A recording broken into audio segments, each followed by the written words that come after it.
Hi, I'm Frankie. Welcome to Business on the Rise. This podcast is your playbook to learn everything you need to know to launch, grow, and fund your brand.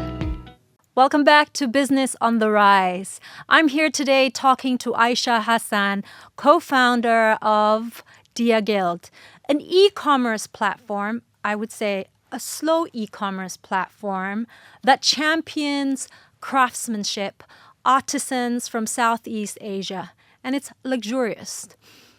Aisha's approach to business, or I would say Dia's approach to business, is different.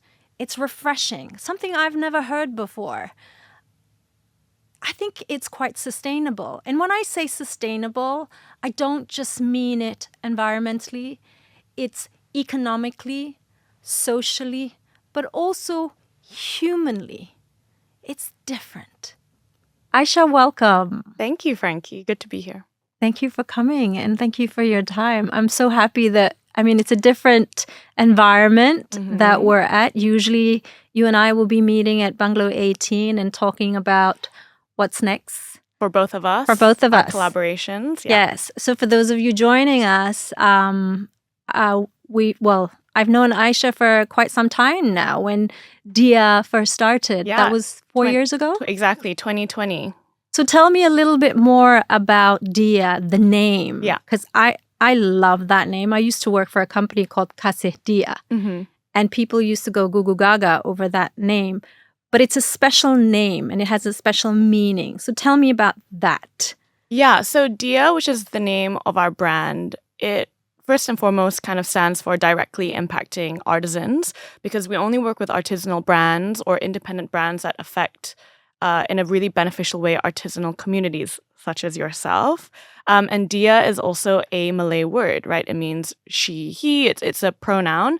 And the three co-founders are Malaysian, so it's kind of an homage to our shared home. And then Dia as a prefix in words like dialogue, diagnosis, diameter, it means to go through or across or between. And that really speaks to our goal of bridging the gap between Southeast Asian artisanship and the rest of the world. So it's kind of a triple-pronged reasoning for that name. It's beautiful. It's very, very thoughtful. Thank you. Who came up with that? We all kind of came up with it together, the sort of story behind it. But I was actually writing a story at the time. I write fiction on the side, and the main character, her name was Dia. So I had pitched it. Cool. Yeah, so I had kind of pitched it to the girls being like, hey, it's a Malay name.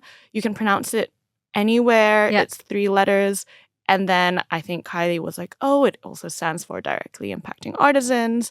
And then we kind of brainstormed and then came up with it as our final brand name. Awesome. So there's 3 of you, 3 founders, friends. Yeah. And so tell us a little bit more how you guys met, and was it always very clear cut from the very beginning that you wanted to go to the e-commerce business, and specifically in fashion and specifically in artisanal craftsmanship sort of direction? Why? Yeah, so to answer the first question, how do we all meet? Alia and I are childhood best friends. We've known each other since we were 5 years old, which is a really long time ago now, which is really wonderful because it's the longest relationship, barring my family, of my life. Kylie and I met when I was interning. My first internship outside of university was at Khazanah, the Sovereign Wealth Fund. And Kylie was there at the time. And so we worked together and then we became friends after that. And then we all 3 started hanging out. And to answer your question about would it always be e-commerce? No, because we did brainstorm at one point, let's start something together. But it was actually going to be an events company. Right. Which is not that different to some of the things that Dia does now. But we wanted to put on these events that had a combination of retail and art and music. And we even still have the Instagram handle. We were going to call it Joget KL, which might still happen now, folks. Who knows? But that was kind of the beginning. And we had started talking to other people. But then the pandemic hit. Yeah. And so with this sort of, global shift and everything we always knew, that's when we kind of started thinking about what is it that we really want to do with our time? What are we really thinking about in terms of this business idea? And, we've kind of realized that over the years, we have always supported Southeast Asian brands, Southeast Asian designers, but Personally, individually, right? Kylie, who was getting married at the time, wanted her bridesmaids to be dressed in fur, and Alia and I were always loving discovering these independent brands around the region, but they just weren't as appreciated overseas. Mm-hmm. And, separate to that, there were a lot of other forces at play. Kylie was working with MDEC at the time, thinking about how SMEs had to go digital by default during the pandemic or else they wouldn't survive. Alia was in the midst of ideating her own jewelry brand. I, at the time, was about to move to London to open a bar that had a retail component. And so all of these things kind of came together and we were like, okay, there's this sort of Southeast Asia artisanal small business thing going on. And then we went on a mission to learn what were the pain points from the designers of the region, the artisans of the region. And then from there, the ground up, we built the business model that is Dia today, and of which you are a founding partner, of course. And what was that like to sort of pivot and change direction from an events sort of company and then going into tech during COVID and post-COVID? So you kind of had to change the manual a little bit. What was the transition like? Verbally you talked to the different founders, but executing it is very different. Yes, executing it during a lockdown was very different as well. Yeah. I think the only benefit was that we hadn't progressed so far with the other business idea. And as you know yourself, launching any business is like this giant leap of faith in the dark. So it's kind of all as equally exciting and uncertain. So we just took it day by day, like the tiniest steps at a time. So it was like, okay, Aisha, why don't you interview 30 brand founders? Alia, why don't you build a market research survey? Kylie, why don't you do the biz dev? And then we just kind of pieced all these tiny bits together. And I don't think until we really launched the company that we realized, whoa, this is real. Like, this is real and live. Yeah. And what were some of the challenges you faced back then? And obviously you have different set of challenges now, 4 years in the business, you've grown exponentially. Tell us a little bit more about the challenges then during COVID. But I suppose it was also an advantage because that gave you a lot of time to sort of think, but also execute. Yeah.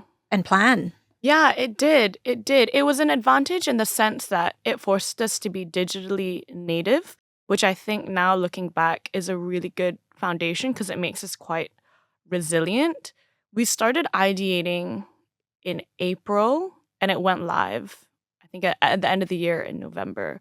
And back then, I think the biggest challenges was that we just didn't know what we didn't know. We had no idea what logistics or volumetric weight or imports or exports involved, right? And you totally feel this as well. Mm-hmm. We did a prototyping session. We built a prototype, tested it with people around the world. And when you see users interacting in real time, you're like, oh God, this thing that I think would totally have worked is a total flop. And you're constantly having to iterate, right? And I think then one of the biggest challenges as well is that you're just so afraid of taking that first step. Mm-hmm. But you kind of have to because you're just going to mess up anyway. So you just have to take it. Yeah. So I think back then it was that sort of real fear that wow, we really have no idea what we're doing.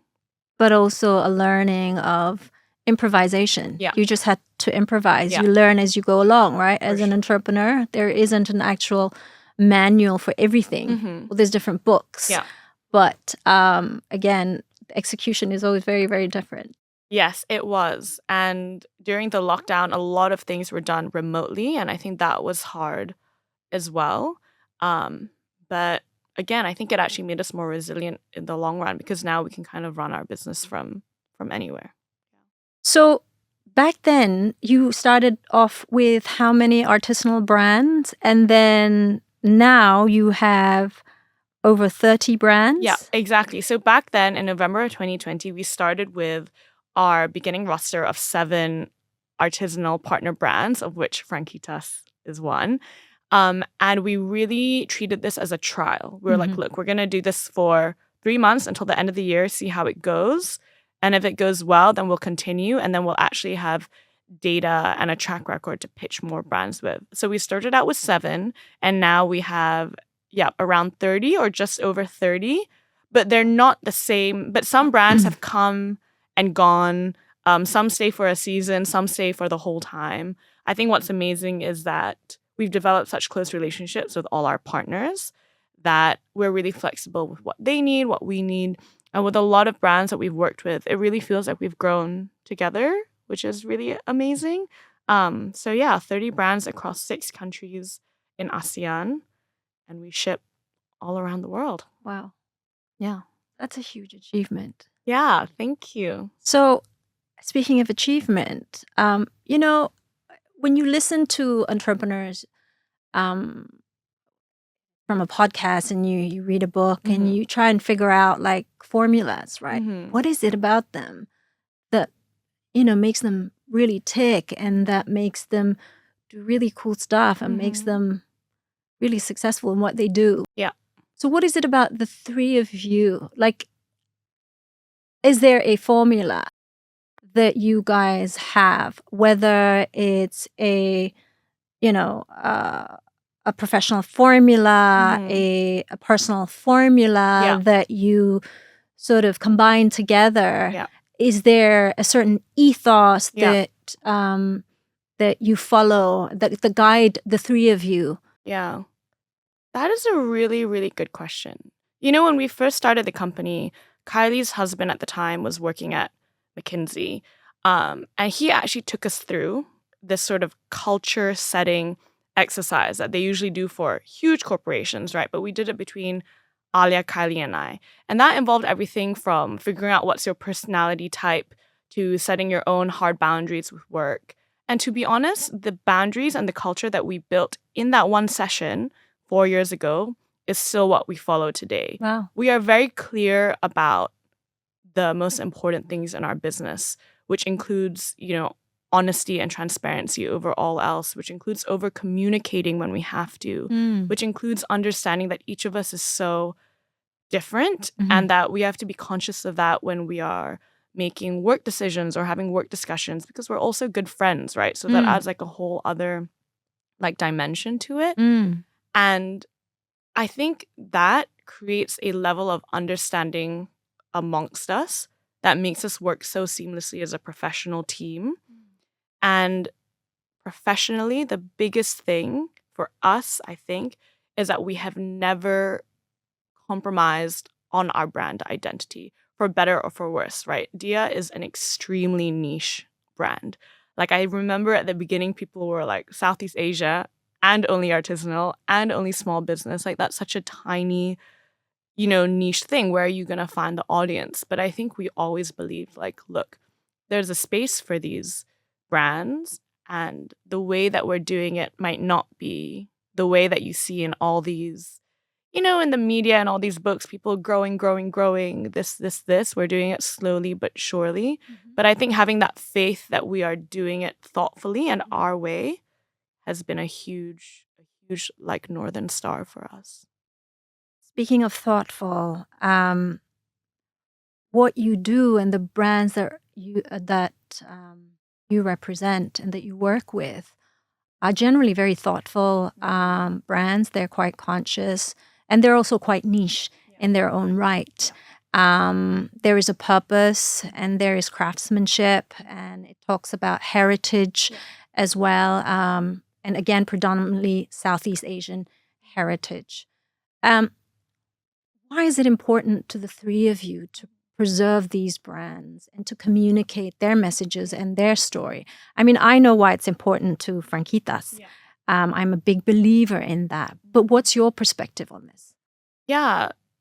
I think for us, as 3 Southeast Asian women, first and foremost, this region is so tied to the very core of who we are. And from our eyes, we see the breadth and the beauty of this region, right?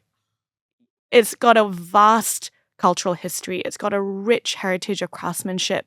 And I think it almost doesn't feel right when we know that history isn't acknowledged around the world. When we first rolled out that market research, we ran the data, and the most common collocation with the word Southeast Asia was cheap. What a disservice is that to this place that we know is, in our eyes, the best place in the world.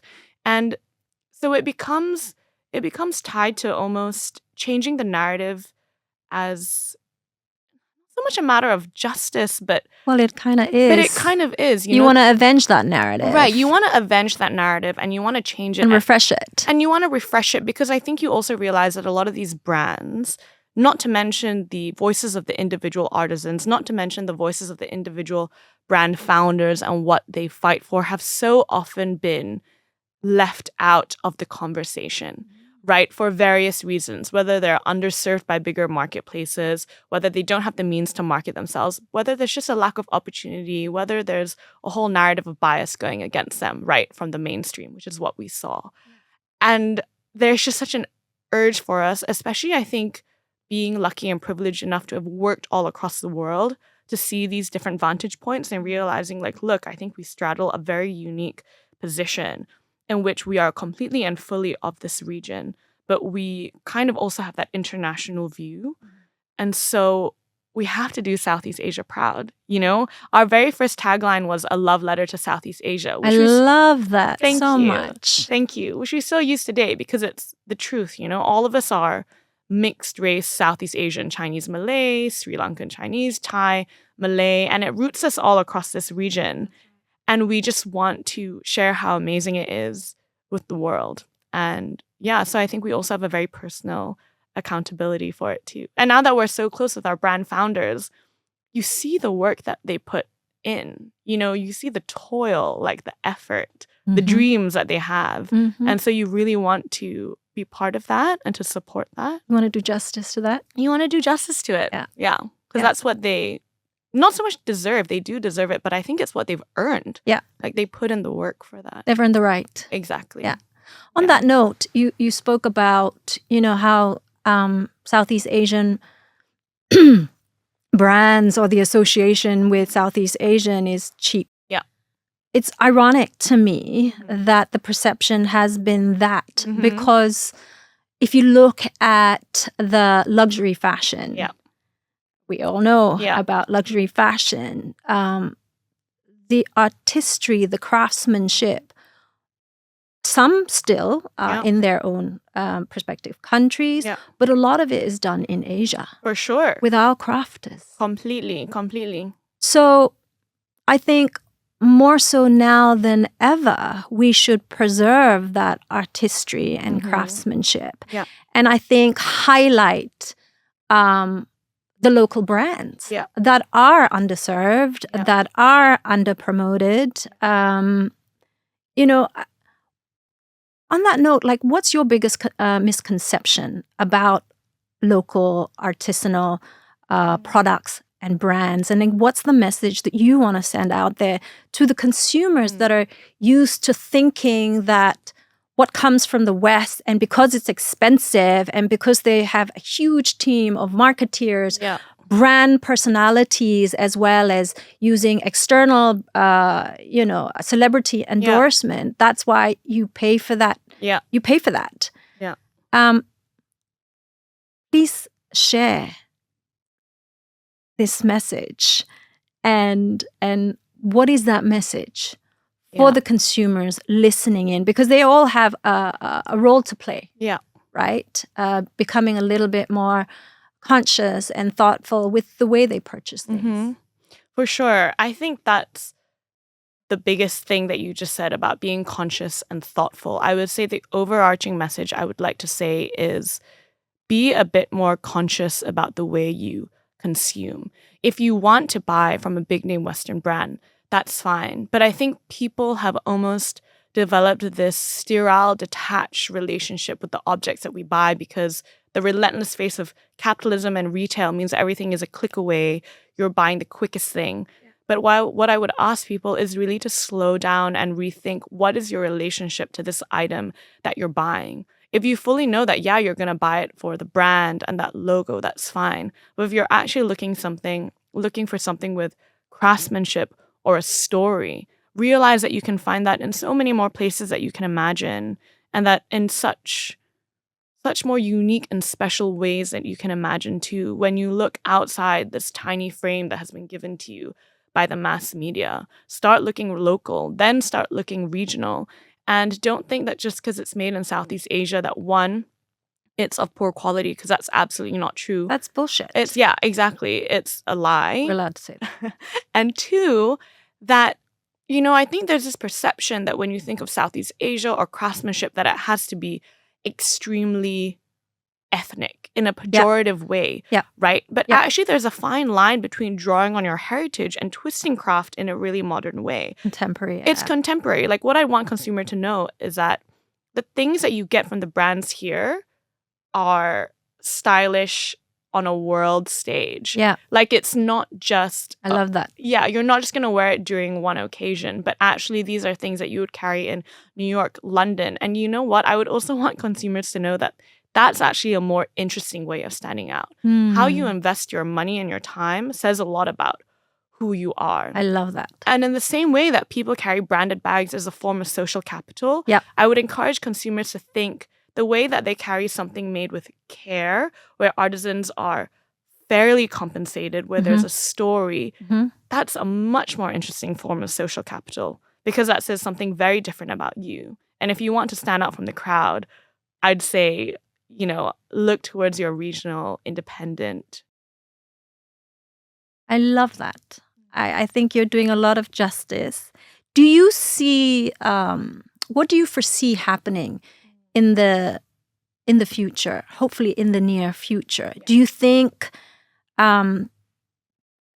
things are going to change quite significantly, not only from a consumer's perspective and how they buy, but also from a brand's perspective? Where do you see the future sort of leading towards?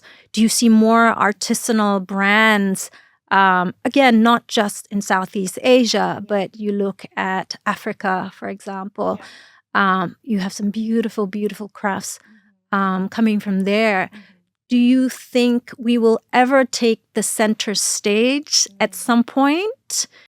That's a really good question. So, unfortunately, actually, no, not unfortunately. I don't think of it in terms of center stage, but to your point, if we look at it as a pie, I think the portion of independent and artisanal brands is continued to grow and grow and grow, but it's going to become increasingly more diversified. So there's just going to be so many more players. And I think it will take a long time before we grow the pie as a whole.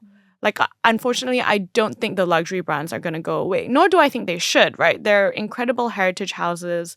They do have really beautiful pieces of work and fashion. But I do... Sorry to interject a little bit. Talking about luxury brand, you don't foresee them ever going obsolete? Obsolete. Good point. But I always think about the people that own them and their goals. Yeah. Their goalposts. Yeah. Do you think that's changed? Yes, I completely think that's changed. So, and do you think that is a threat to potential demands and the way consumers think about life and fairness and transparencies, equality? Yeah, I do think that's a threat. So I think what you're touching on is what has kind of happened in luxury fashion in the last recent years, in which, not to name them, but a lot of these brands are owned by these huge conglomerates, right, which have their whole portfolio. A lot of which are not necessarily run by creatives themselves, and a lot of which are actually held to financial goals instead. And if anyone's been keeping up with the news, you know that one after the other creative director from the biggest fashion houses in the world are all stepping back. Do I think that's a threat to them? I think with rising Gen Zs and their spending power, and maybe in the future Gen Alpha, who will be much more consciously inclined. Sorry, let's take Gen Alpha. What age category are we talking about for those aunties like me listening? So Gen Zs are kind of your early 20s and teenagers now, Gen Alpha are really the kids who are still very young in their My preteens. kids then. Yes, exactly. Your kids. So they are going to be Gen Alpha. Right. And they're going to be the earners of tomorrow. I don't know if they will continue buying from those luxury brands, especially if people stop believing in them. If people finally realize that like incredible over-consumerism isn't the way. I don't know. But the thing is, I don't know if that, like, while that's happening, I guess what we can all do on this side and what actually all the independent brands have always done is just kind of gone on with their work and hope that that kind of speaks for itself. And I do think that is happening more and more with the rise of a lot of independent names and cult labels. It's interesting at the moment because you read so much now. There's so much of information about which fashion houses are, closing in. And one of my favorite brand, Mara Hoffman. I know, and she was such a pioneer for amazing ethical fashion. Yes. That is a perfect example. And you look at someone like Mara Hoffman and you think, you have been fighting the good fight for so long. Yes, I was so sad. Yeah. I got really emotional. I cried. Yeah, it's really difficult because you see that and you think, is it hopeless? Is it over for us? Is it over? Is it hopeless? Yeah. But I think you could say the same thing about a lot of platforms closing, like Matches Fashion, which was a huge e-commerce platform. It folded because basically the realities of scaling a crazy amount is just unsustainable, right? And I think you look at these things and you can either see it as kind of a death knell of doom, but actually I think it's just a warning for all of us who are still in the game per se, or still trying to do better, to really reevaluate how we're going to go about things, because I think, speaking for Dia personally, the Matches thing is a bit more of a better comparison, right? It was a multi-brand platform that then folded. But what we take away from that is not that, oh my God, we're doing the total wrong thing. But, they tried to grow and grow and grow and grow unsustainably. And it just kind of reminds us that's not what we're going to do, because this is kind of what happens. Like mindless growth is not really the way to go. So on that note, right, you talk about growth, scaling, and mindless growth. I want to go back a little bit to how Dia, how you guys funded the business and where you are now. I think that's such an important topic for potential entrepreneurs listening out there now. There's always this debate whether, do I fund the business? Do I take a loan? Do I get investors? And I know it's different for every entrepreneurs, and I know it's different for every industry. And again, depending at what stage you're at.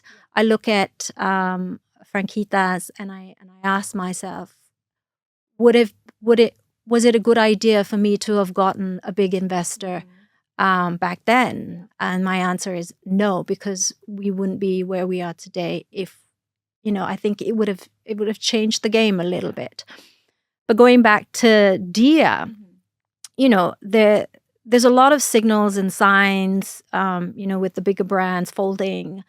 Has that given you any real lessons about finance, about potential funders? And if you are looking to scale Dia, you're going to need a lot of funds.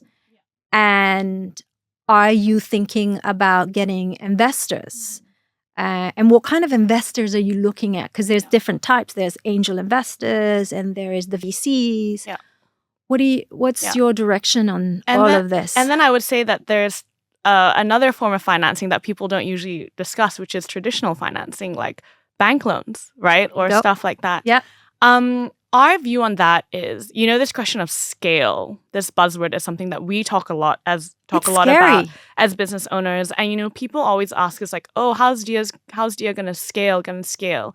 And I think in the common perception of scale, which is like, you're going to like double, triple, whatever it is every year. Like that is just not what Dia is able to do. And that's because of the DNA of I'm our business. so happy to hear that. It's refreshing. Yes, right? Because, it's funny because Kylie and I were joking that whenever people say, oh, like, how's Dia going to scale? And Kylie will be like, Dia's not the type of business that can scale. And I'll always get really riled up and I'll be like, no, it just means what scale means to you, which is true. And, we joke about this. Yeah. But I think that there is more than one understanding of what scale and growth means, right? And I think we are still figuring that out, even as we have scaled throughout the years, right? We've gotten many more designers. We've done many more events per year. You know, we're growing in terms of our customers around the world. And for us, it's about figuring out what is that right path of growth that doesn't burn out the business. Because to be honest, this sort of traditional raising a lot of money to kind of burn through a lot of money in the hopes that maybe one day you'll exit for a lot of money, that is just not where we're at or the type of business that we are. If that was what we wanted to do, we never would have done, the business model that we do because it doesn't make sense. We're a consignment business with brands that are naturally supply constrained. But we do think a lot about where do we want to be in 3 years, 5 years, 10 years, not just for the business, but for our lives. As as an entrepreneur, you kind of have to think, what do I want my life to look like in 10 years? And how will my business serve that? And we have talked about investors very seriously. For Dia, the most promising kind is actually angel investors. I went to an amazing network event about it recently. But I think it's because you need the right type of investor who will understand what your business is, right? And they're not going to demand unreasonable things of you, and they understand the heart and soul of the business. And so we would have gone for an angel investor like that, preferably a woman, because in our early days, we did talk to a lot of, male investors or people who were associated with institutional funds, not because we were pitching them, but because they were kind of interested in learning more. And we just realized that they didn't really understand the business. And so, we're not closed to funding, but I think we would only really take it when we feel like there is a real, true, and good reason to, not just to have, X amount in the bank and then figure out what to do with it. Because actually, I think getting funding is completely doable, but it's what would we really use the money for, and would we feel comfortable using the money for whatever it is without compromising on our core values? Bring a very, very, very pertinent point there. It's not so much about getting the funds. I think that's not the hardest thing, but it's who becomes your funding partner. And is it in alignment with your values and your ethos? How are you going to use those funds? Because I feel sometimes when you are in a present of, or when you're presented with a lot of funds, sometimes that can really just, I don't know, I think that changes things, because all of a sudden you didn't have money and then now you have a ton of money. And if you didn't have like a solid, concrete financial understanding and background, you wouldn't really know how to utilize those funds properly or in the best possible way to run a business, right? I think that there's something to be said about this. So for those listeners that are listening to, I need to get funds, and I think they need to be a little bit more conscious when you say. I would agree. And I think for, any aspiring entrepreneurs who may be tuning into this, I think you need to take a long, hard look at what your business is and what you require. Like, look, if you're building some sort of proprietary tech, or you're, building a new product, like, yes, those are the type of things where you yourself might not be able to have that sort of capital. And in those situations, of course, it makes sense to go for funders, but all the same rules still apply.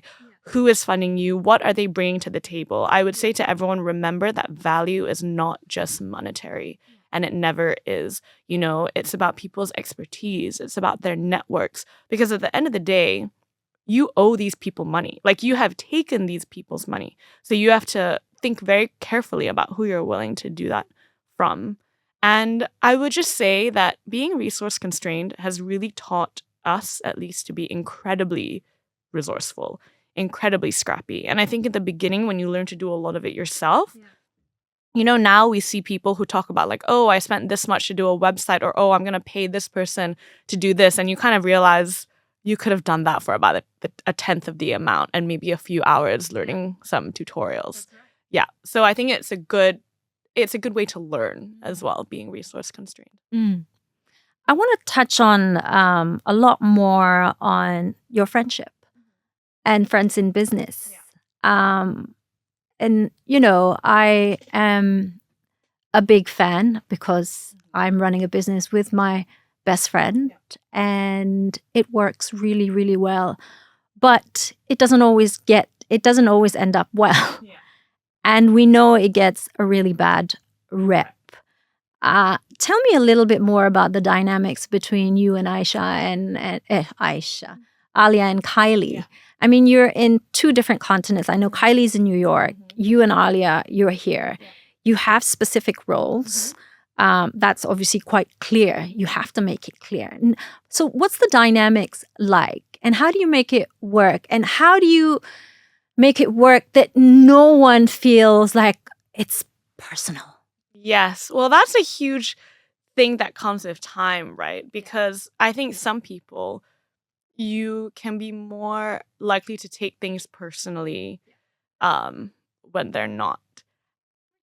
We're human. I think I mentioned this earlier, but over communicating is actually one of our tenets. Like, we are very... What does that mean?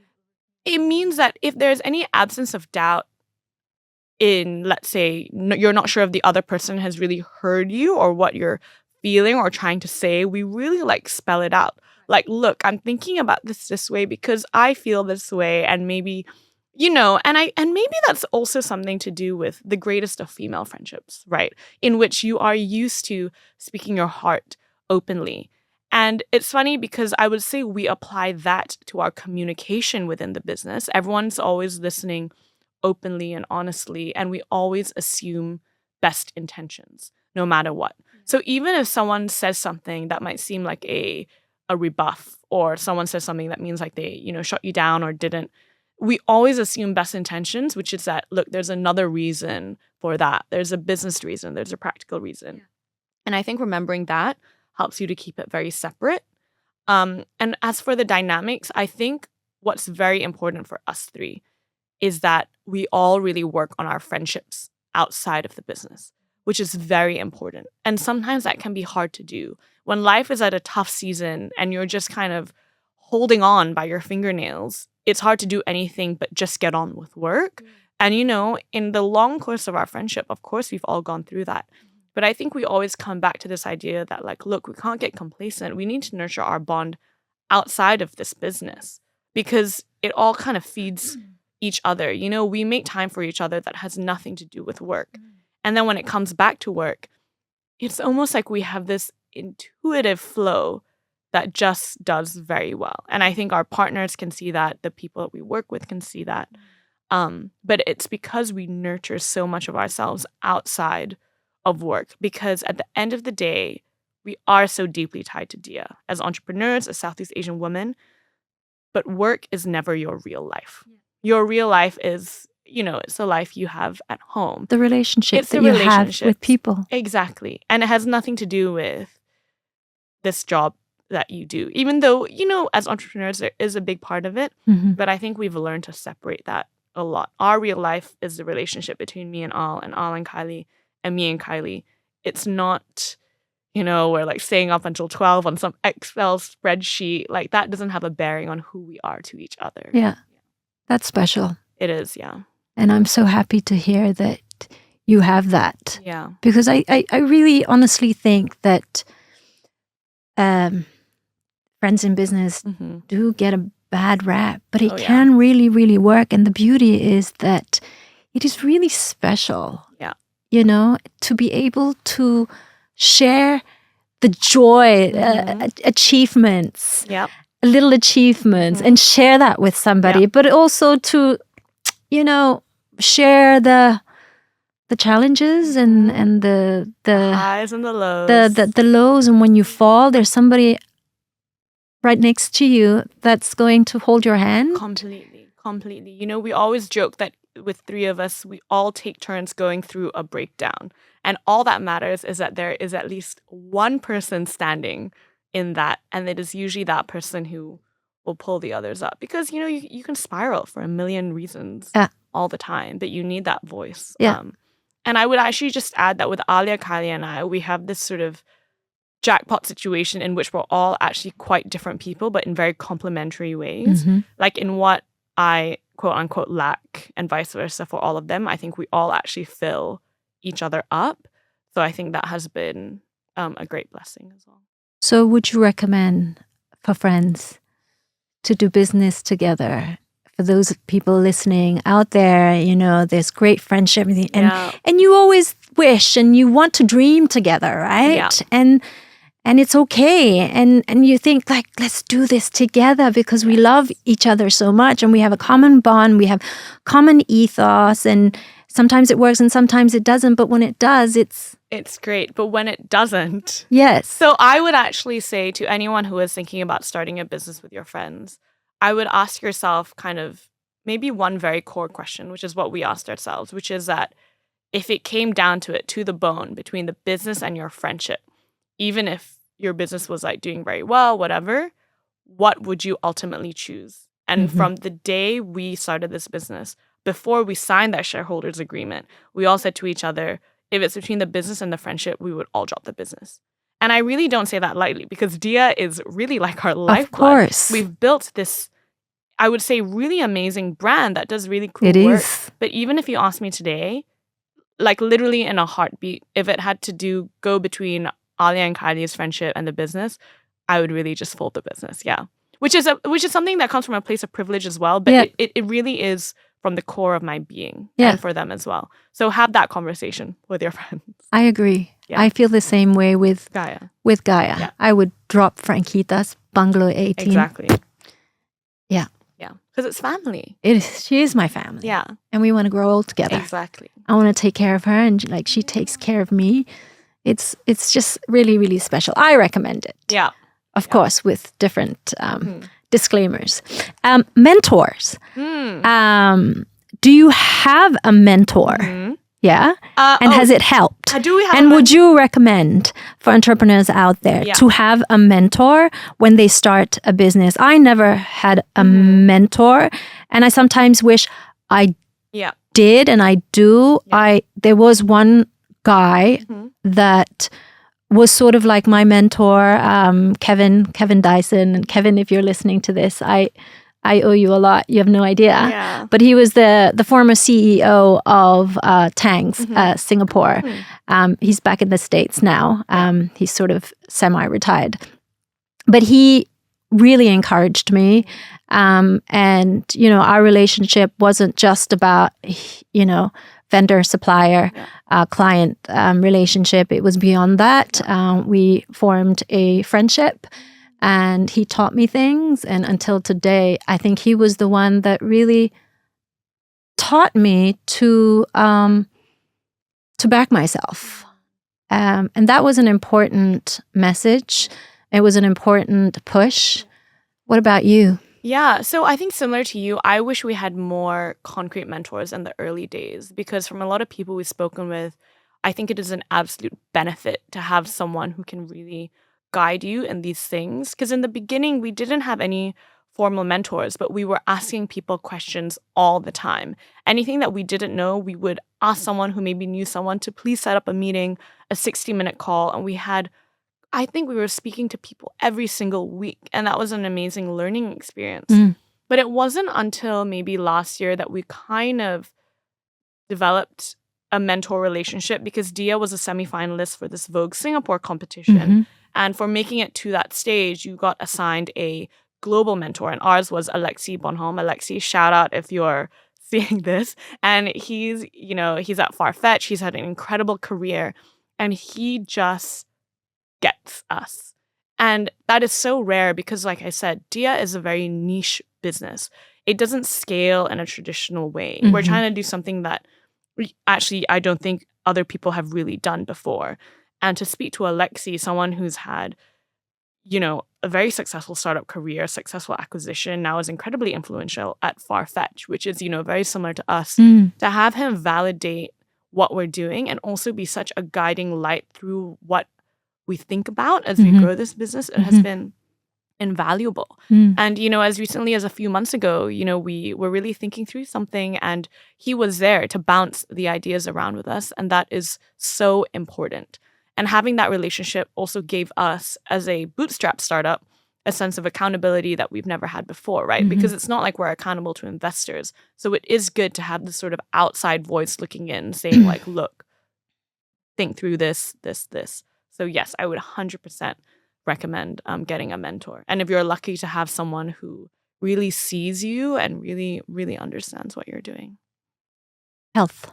How important is health? Health is wealth, the Frankie. Three of you. Yeah. And how much do you guys invest in your health outside of work? Yeah. Because I'm a huge health advocate right now. Like it supersedes everything else. But, I've only learned this. I'm 45 now. And I wish I had known this when I was even younger. Yeah. We're always thinking about, you got to be thoughtful, you've got to be kind. We were in the education system where, yes, be polite, be kind, thoughtful. And then you are also taught to be successful and all of that. But nobody really teaches you to be healthy. Yeah. I mean, I would say we're very lucky in that I think health has always been very top of mind for all three of us. And it's a huge priority. Like health is wealth. Health is the only thing really that you have at the end of the day. And if you don't have that, it doesn't matter how successful you are. And so we've always made sure that we have time outside our work lives to do our health and active and wellness pursuits, right? Whether that is working out, whether that is eating well. And when I talk about wellness, it's everything from yoga to, I meditate, Alia loves tennis, Kylie loves going to the gym. It's a very integrated part of our lives because I think we all realize that if we don't have that, we just won't be very happy people. And even when we're doing events, like when we were at the Datai, the first time we did it around, every morning we're like, okay, let's go to the gym. Like let's eat well. Everyone, let's try and get your sleep in. Because I think it's like what you said, you want to live a really long life with each other.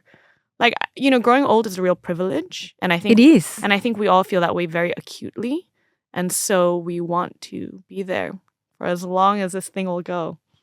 Yeah. Rightly said. Yeah. One last question. Sure. What's next for Dia?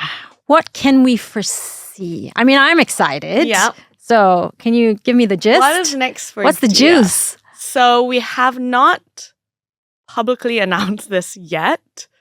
And we are. But you're going to announce it now. I'm going to announce it right now. Dia is actually opening our first store. Wow! Yeah. So Dia is actually opening our first store at Bangsar Village 2, where Aesop used to be, if anyone is familiar. Congratulations!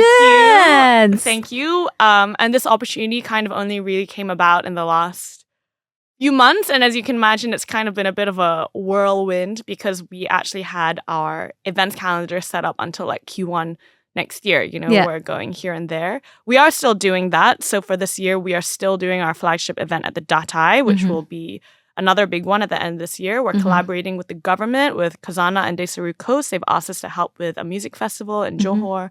So we're building out even bigger partnerships. But yeah, in the near future, the biggest thing is that we are opening our first store, which is really exciting. So the Dia experience will be in real life for people to experience, and then we're just going to see how it goes. When is that going to happen? The tentative opening date is August 24th. Yeah. That's around the corner. It's around the corner. How are you feeling? Pretty jacked up with adrenaline, I think. I love it. Yeah, it's a whole new thing. And there's a lot of moving parts, but let's see. I hope that when this comes out, this has actually materialized and it hasn't all fallen through. But yeah. Congratulations. Aisha, thank you so Thank much you.